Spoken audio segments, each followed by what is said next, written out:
Hello there, Ben Bowers, the Spirit Specialist, and I'm here today to talk to you about the latest release, the 9th, I believe, a 9th official release from the fantastic White Peak Distillery. This is the brand new Double Oak Port.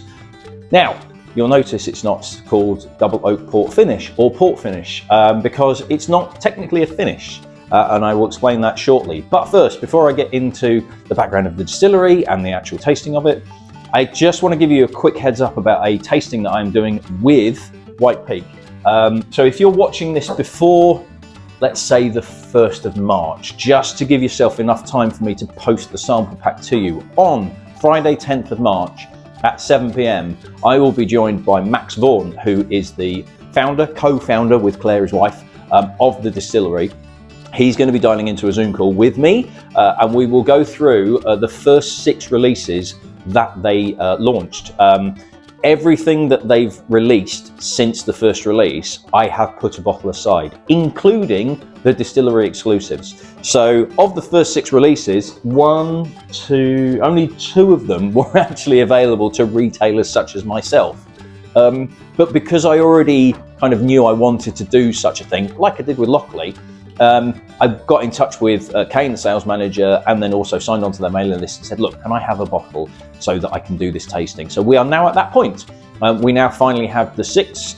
So what we're going to have is the first release. Now, this looks really bad on the label. The reason for this is I put one aside. I sent a package out to a customer who had a first release in the box. One of the bottles smashed in the box, and that's why that label doesn't look particularly great.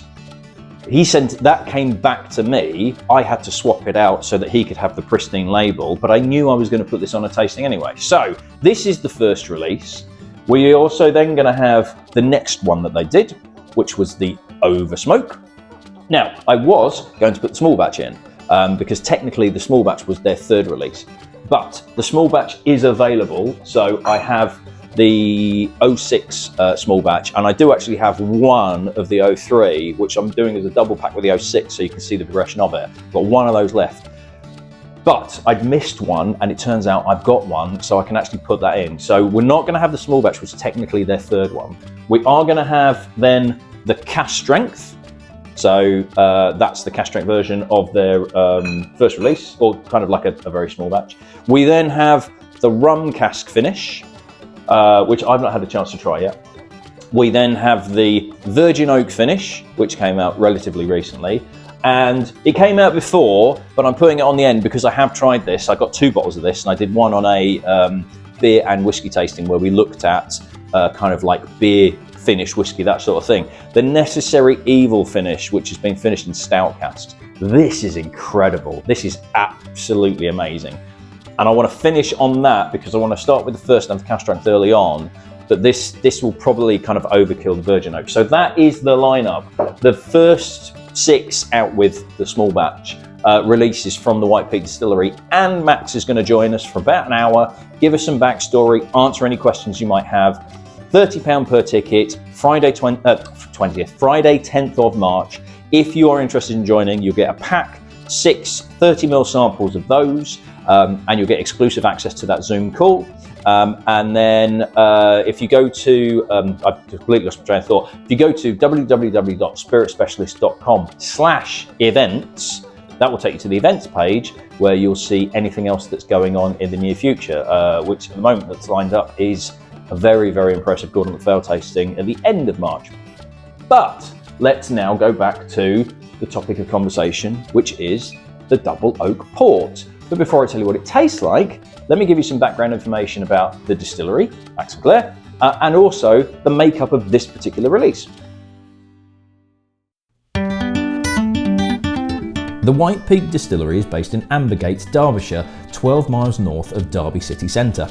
It was founded by Max and Claire Vaughan in 2016, who were following a dream for years of producing a single malt whisky in Derbyshire, despite no previous experience in the drinks industry. The distillery is sited in a 24-kilometre stretch of the Derwent Valley that was awarded UNESCO World Heritage status in 2001, within the old maintenance and store sheds of the Johnson and Nephew Wire Works that date back to 1876 and lasted for 120 years, which itself was rebuilt from a family-owned iron forge from the early 1800s. Initial spirit releases from White Peak included a range of gins and an agricole rum aged in ex-Bourbon barrels, with their first single malt whisky release initially scheduled for launch in November in 2021. However, supply issues with the distinctive bottle that pays homage to the wire and cable produced by the old factory meant the first release was delayed to February 2022. The team employ a longer than average fermentation period and use 2 copper pot stills of 3,000 and 2,100 litres in volume. Water is sourced from the River Derwent immediately adjacent to the distillery, utilising some of the old pumping infrastructure for their condenser cooling system. Only English barley is used, and when I visited a couple of days before the launch of their first release, the team had begun a run of spirit that was using barley taken purely from Derbyshire itself. The 9th official release from the distillery is the Double Oak Port. Not a port finish, however, as this sees lightly peated spirit matured in 2 different cask types for an equal amount of time. Ex-Bourbon barrels are sourced from Heaven Hill in Kentucky before the spirit is recast into port barriques from J. Diaz, a winery and cooperage 15 miles south of Porto. There are only 1,321 bottles of Wireworks Double Oak Port available at an ABV of 52.2%, with no colouring added or chill filtration taking place. Okay, so I was going to put a bottle aside when I got the relatively small allocation, because there are only however many bottles there were. I can't remember. I would have just said it as well. I keep wanting to say 1, 2, 3, 1, and it's not. It's 1, 3, 2, 1. But there aren't many bottles, so I didn't get many of these. And I was going to put one aside potentially for another future tasting, or just kind of have to write one off to try it and do a video and everything like that. But fortunately, in the package, in the delivery that I got, I also got one of these. So I've got a little 200ml for me to try, and also to share with customers who might be interested, who want to come in and maybe try it before buying it. Now, spoiler alert, I have had a little bit of this already yesterday, and you don't need to try it before you buy it. It's brilliant. I am an absolute sucker for anything that involves port casks. I don't know what it is. It just, for me personally, it just works so well with whiskey generally. I love the Filey Bay port finish. And basically anything that's got some kind of port on the label, I'll be like, even port as well, I love, with blue cheese and everything like that. But I don't know, it just ticks a lot of boxes for me of a flavour profile that I absolutely adore. So my hopes were very, very high for this. Bottled at 51 point something percent, I can never remember. 52.2, not even close, Ben, what are you on about? So, you know, that all of the bottlings that they've done, in fact, I don't think they've got any bottling below 50? What's the small batch? Oh no, 47.7. But even then, you know, that's kind of on the higher side. All of these limited edition runs they're doing are not necessarily cask strength, but they are not dipping below 50. They are doing quite a high alcohol percentage, and yet they are still drinking incredibly well with that water. So, on the nose, and obviously the colour is absolutely gorgeous. There's that slight reddy tinge there that they've got from the port casks. And obviously this is a equal maturation time. This isn't a port finish, it's a equal maturation time, half and half bourbon and port. A guess would be, they've not actually been explicit in terms of the age. So my guess would be 2.5 years. We're looking at about a 5-year-old, I think, but I could be completely wrong. Anyway, colour, gorgeous. Nose, love it. Hints of that dark smoke that I associate with White Peak, dark smoke, but not dark acrid smoke, like a very deep, low rumbling of dark smoke. It's sort of a smoke that kind of sits on the floor. We're not talking bonfire or paper fires or anything like that that's wafting up in the air. This is this kind of like smoke almost as a character, almost as a, not that smoke character in Lost, but kind of like a rumbling smokiness that's kind of deep and dark and kind of, yeah, brooding almost. But you then get that kind of red fruit coming through, but there's a lovely kind of blend of red fruit notes here. There is high notes, there is hints of strawberry and raspberry, as well as plums and damsons. It's almost like an LBV port feel to it, which is, can be slightly younger, but isn't too young, isn't too, there's still some older wine in there that's really kind of like balancing everything out beautifully. I love this nose. There's cherries in there, dark cherries, plum, damson, summer pudding, touch of smoke, but not overpowering, very much in the background. No real kind of heat of alcohol, considering the percentage of it that's bottled out as well. I think this is wonderful. And the Filey Bay port finish for me was a very Christmassy whiskey, and this is very much a warming whiskey, another one to be kind of either at Christmas or this is February. We're in February already. It's middle of February already. But it's chilly outside and you want to warm up when you get home. That sort of feel, very warming, very comforting, very enveloping. Love that nose.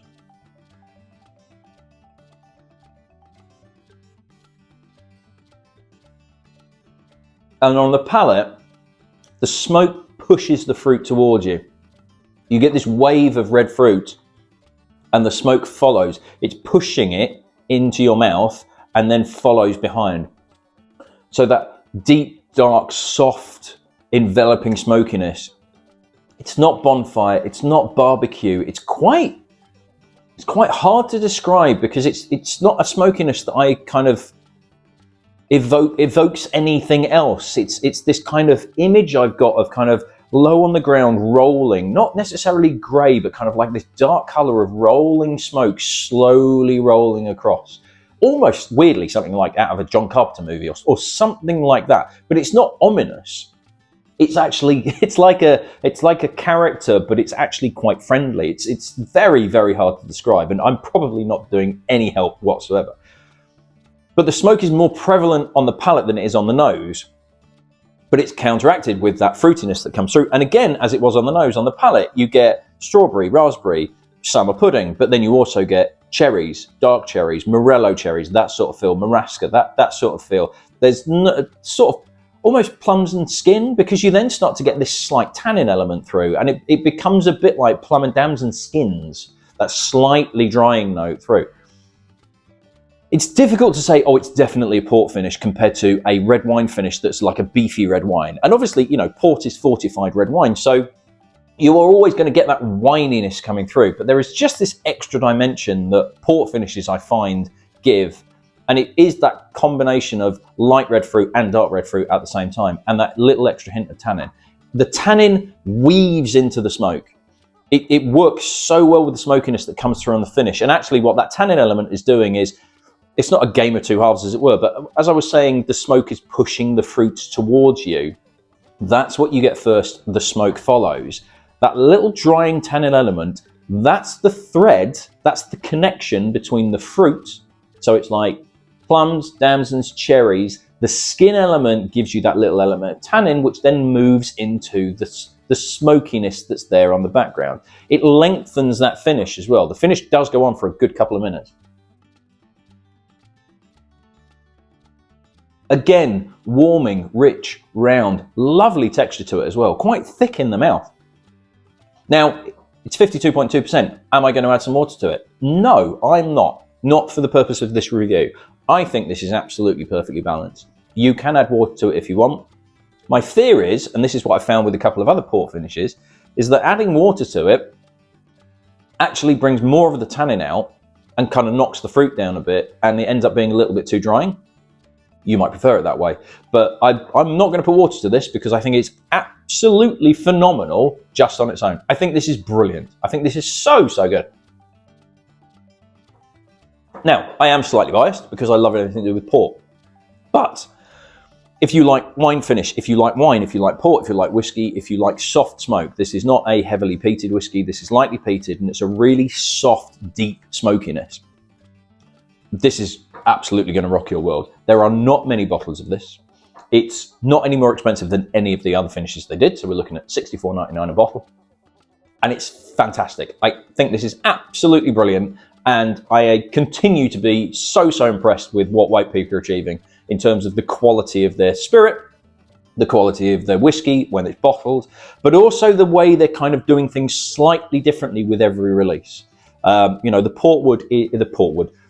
double oak port, the port element is obvious, and you get this red berry note. The Necessary Evil is bonkers, but you get that stout element.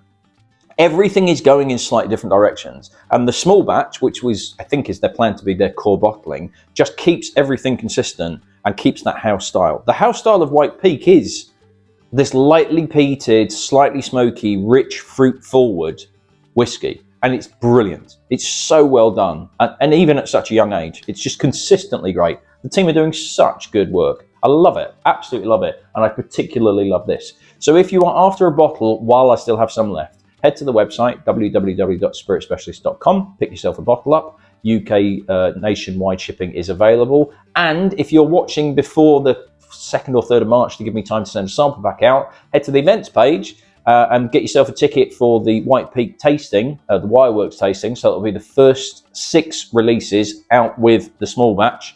So as a quick reminder, and I've got them down here, we've got the first release of the Oversmoke, the cask strength, the rum cask finish, the virgin oak finish, and the Necessary Evil stout cask finish. That's going to be really good. Max is going to be joining us as well, so I highly recommend taking part in that at £30 a ticket, not to be missed. That's me done. I shall see you in the next video. Cheers.